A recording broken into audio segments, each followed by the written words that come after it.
नमस्कार दोस्तों।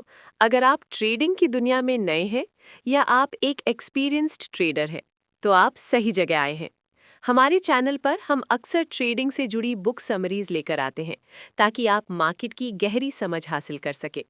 इसलिए अगर आप ऐसी और बुक समरीज सुनना चाहते हैं तो हमारे चैनल को सब्सक्राइब करें और बेल आइकन दबाएं ताकि जैसे ही हम नई बुक अपलोड करें वो सबसे पहले आपको मिले। आज हम बात करने वाले हैं ट्रेडिंग की एक ऐसी तकनीक के बारे में जिसे कई प्रोफेशनल ट्रेडर इस्तेमाल करते हैं, लेकिन बहुत से रिटेल ट्रेडर्स इसके बारे में ज्यादा नहीं जानते। इस तकनीक का नाम है ऑर्डर फ्लो। अगर आपने कभी सोचा है मार्केट अचानक तेज क्यों भाग जाता है, कुछ लेवल इतने मजबूत क्यों होते हैं और बड़े खिलाड़ी आखिर कहाँ एंट्री लेते हैं, तो इन सवालों के जवाब ऑर्डर फ्लो की समझ में छुपे होते हैं। आज हम इसी कॉन्सेप्ट को बहुत आसान भाषा में समझेंगे। भाग 1, ऑर्डर फ्लो क्या होता है। सबसे पहले एक बहुत आसान बात समझते हैं। मार्केट आखिर चलता कैसे है? मार्केट तब चलता है जब कोई खरीदता है और कोई बेचता है। यानी हर समय दो तरह के ऑर्डर होते हैं, बाय ऑर्डर्स, सेल ऑर्डर्स। इन दोनों के बीच जो लगातार गतिविधि चलती रहती है उसे ही ऑर्डर फ्लो कहा जाता है।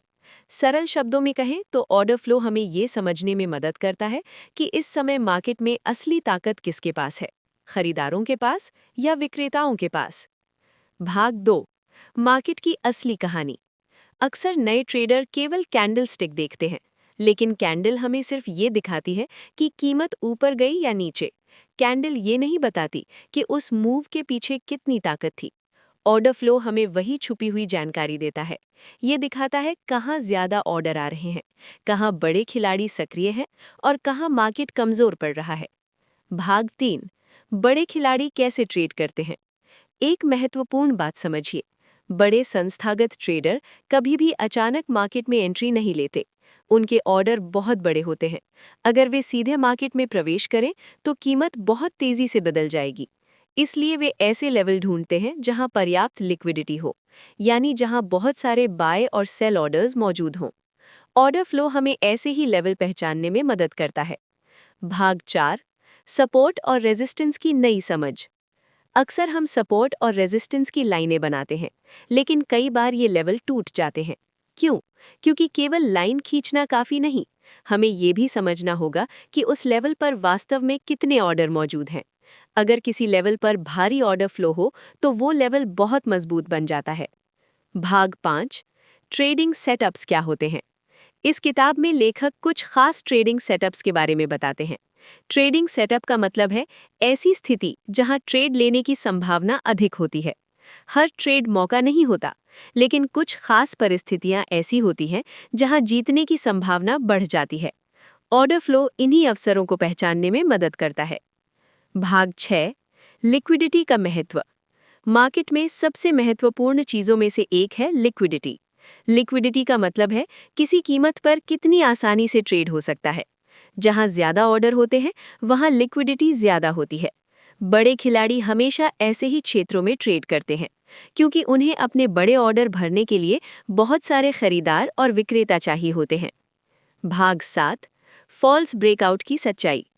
कई बार ऐसा होता है कि मार्केट किसी लेवल को तोड़ता है और हम सोचते हैं कि अब नया ट्रेंड शुरू हो गया है, लेकिन अचानक कीमत वापस आ जाती है। इसे फॉल्स ब्रेकआउट कहते हैं। ऐसा अक्सर इसलिए होता है क्योंकि बड़े खिलाड़ी पहले छोटे ट्रेडर्स के स्टॉप लॉस निकालते हैं। ऑर्डर फ्लो हमें ये समझने में मदद करता है कि कौन सा ब्रेकआउट असली है और कौन सा जाल। भाग 8, एंट्री का सही समय। एक अच्छा ट्रेडर हमेशा एंट्री के लिए सही समय का इंतजार करता है। जल्दबाजी करना ट्रेडिंग की सबसे बड़ी गलतियों में से एक है। ऑर्डर फ्लो हमें ये दिखाता है कि मार्केट में असली गतिविधि कब शुरू हो रही है। जब बड़े ऑर्डर आने लगते हैं तो मार्केट में तेज मूवमेंट देखने को मिल सकता है। भाग 9, रिस्क मैनेजमेंट। कोई भी ट्रेडिंग रणनीति 100% सही नहीं होती, इसलिए रिस्क मैनेजमेंट बहुत जरूरी है। लेखक सलाह देते हैं कि हर ट्रेड में सीमित जोखिम लें, हमेशा स्टॉप लॉस लगाएं, एक ही ट्रेड में बहुत बड़ा दाव ना लगाएं। सफल ट्रेडर वही होता है जो नुकसान को नियंत्रित करना जानता है। भाग 10, डिसिप्लिन और साइकोलॉजी।